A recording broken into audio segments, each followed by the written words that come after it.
Welcome back. Now, housing protesters managed to bring traffic in Dublin city centre to a standstill over the weekend by staging a sit-down on O'Connell Bridge. The Take Back Our City group also took over a vacant building in Crumlin. Local people, before-profit councillor Tina McVeigh, led the protesters to Glebe House. And Tina joins us on the line now. Good morning, Councillor McVeigh. Thank you very much for taking our call. Tell us about Glebe House. Tell us about Glebe House and why you decided to target that. Well, I got a phone call from a group of housing activists who had let me know that they had seen the house in Crumlin, that they had noticed it was sitting empty and open, and that they want to, in solidarity with Take Back the City events this weekend, they want to occupy the house in about 24 hours to highlight, as Take Back the City are, the vast number of empty houses that are lying idle for years and years in the middle of the crisis, and also to promote the protests due to take place outside of Dáil Éireann on Wednesday, the 3rd of October at Paswell. Now, you're an elected public representative. You're meant to be making the laws, not breaking them. Do you not find that there's a contradiction in that?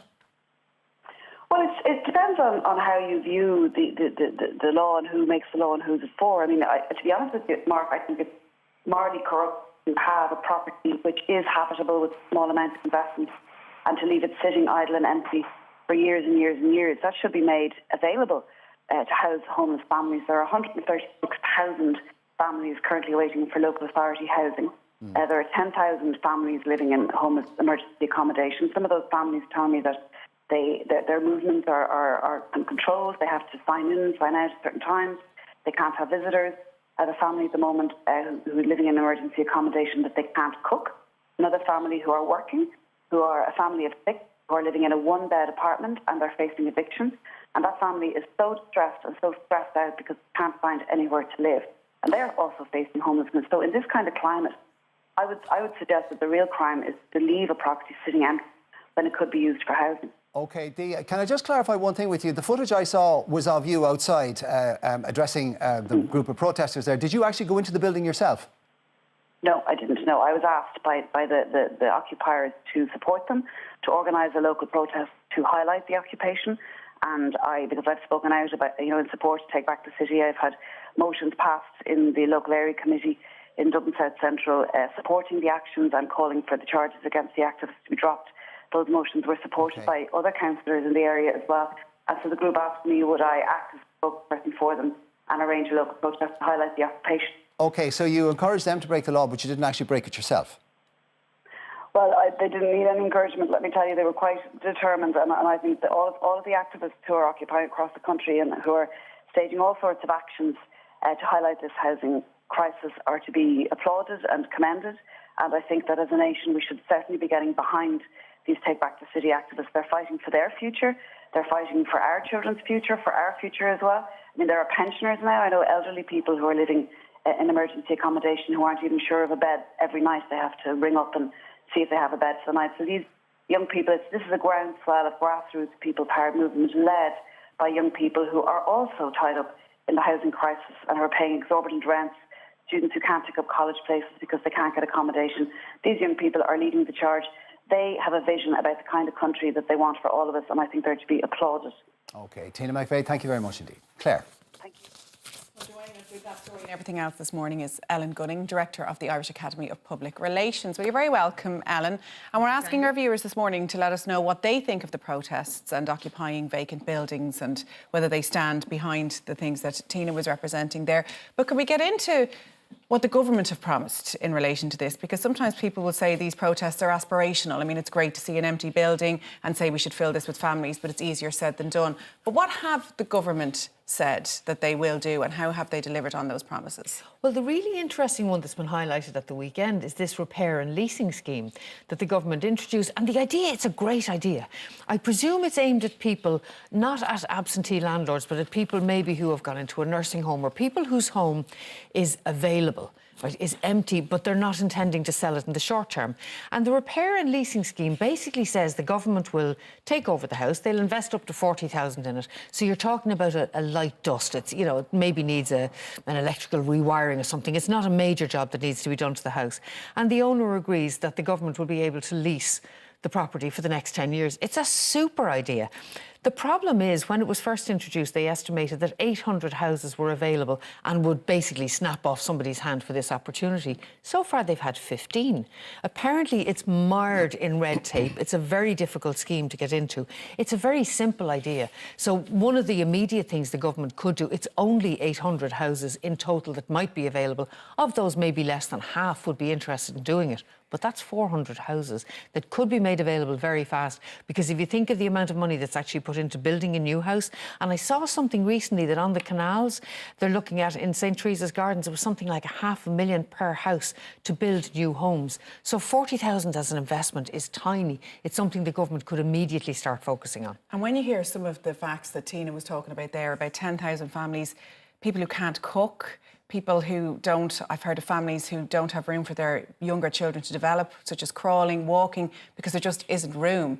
You can see why people want to take to the streets and say, enough is enough, this isn't on. Do you know, it's a disgrace. We're a first world country and we can't actually give people reasonable housing accommodation. That's not a huge amount to ask. That should be within the grasp of government to actually deliver it. And I can understand why people are protesting. I think it's one of those things that it touches everybody.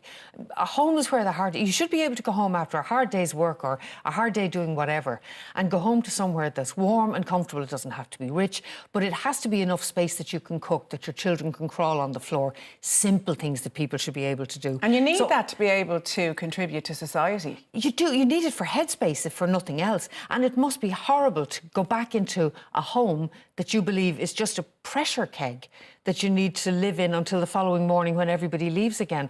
I can understand the protests. I don't actually agree with occupying houses, but I can understand the fact that people are protesting. And I can understand that most people actually agree with the protests and think, would somebody please do something about this? Can we move on to Brexit now, Ellen? I mean, last week, Salzburg was a disaster for Theresa May. And, of course, people here were fearing the worst and thinking of a no-deal Brexit and what the knock-on effect for us would be. And then the Labour conference kicked off in Liverpool over the weekend. And there was a YouGov poll of Labour members which said that 86% of them, an overwhelming majority of Labour Party members in the UK, want at least another vote on the final deal, and an overwhelming majority of them actually want another referendum. Now, that's very tricky because the people have spoken once in the UK and everybody is very careful to acknowledge that people have spoken and this is what we need to do. So even though their members want it, the leadership are very reluctant to do with that. Now, there'll be a big vote tomorrow, and it looks as if Jeremy Corbyn is going to have to accede to the wishes of his party, to the democracy. And people here are suddenly going, oh, maybe the answer to our prayers is that there's a general election and Jeremy Corbyn is in number 10. It's a really interesting one, isn't it? Because what I was looking at was, yes, they're looking... He has said very cleverly and rightly that he will accept whatever decision is made by his party. So he would prefer a general election rather than another referendum vote. Of course he would, because he'd prefer to be Prime Minister. Who wouldn't? Yeah. But if there isn't a general election, and he has said, in fairness to him, that if Theresa May brings back a deal that he doesn't approve of, and guess what, I'm expecting he won't approve of any deal that she brings back, he will vote against it and presumably hope to cause a general election at that point. But what fascinated me about the call for a Brexit second referendum is, a second referendum when? I mean, if the Labour Party vote that they're interested in a second Brexit referendum, is that if they get into government post-Brexit, is that post-Brexit to see, do we still accept it? Do we go back in again?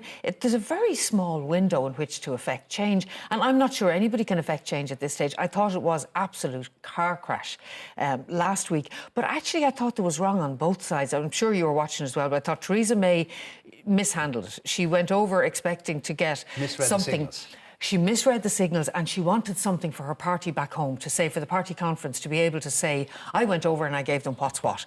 And it didn't work. But equally on the other side, I don't think they read the signal that she needed to be seen to be doing something, and they got completely miffed. And I thought Donald Tusk's reaction was disgraceful, sending out a tweet with a cake and saying, here you are, Theresa, or something like that, but you don't have a cherry on it. It was childish on both sides. And it really makes you wonder, where is Brexit going? Is there any hope of any sort of negotiated settlement? And from an Irish point of view, the worst of all possible outcomes is no negotiated settlement. What is the appetite from the EU, do you think, about a second referendum? I mean, is it on the table? Do they hope that they can just do what we did with our treaty and put this whole thing to bed and say, we made a mistake, let's just leave everything the way it is? It's not the feeling that I get from the EU. I don't think they're looking for a second referendum. I think they're actually looking to treat Theresa May like a bold child who has decided to leave the club. And if you've decided to leave the club, then here are the rules and conditions under which we will allow you leave. And I don't think they've really looked at it from their point of view and said, if Britain leaves, there are things that it's in the EU's interest for us to keep good relations over.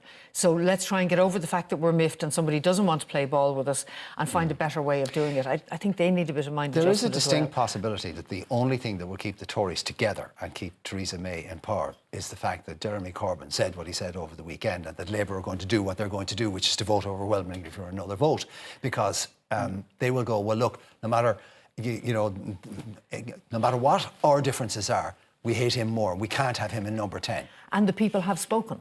And they've been very strong on that the people have spoken. We are not, from minute one, we're not going back to a second referendum. The people were given an opportunity to speak, they spoke, and now Theresa May has said, even though I was on the other side originally, it's my job now to make sure that there is a Brexit. It may keep her cabinet together, but I think I'd love to be inside that cabinet meeting. It'll be a hot and heavy one. It's a pay or nightmare. It's one you'd probably say, I think I'm busy that day. Or maybe you'd love the challenge, Ellen. I'd love the challenge. Thank you very, very much. Cheers, Ellen. Plenty more to come on the programme. We'll be back after this break.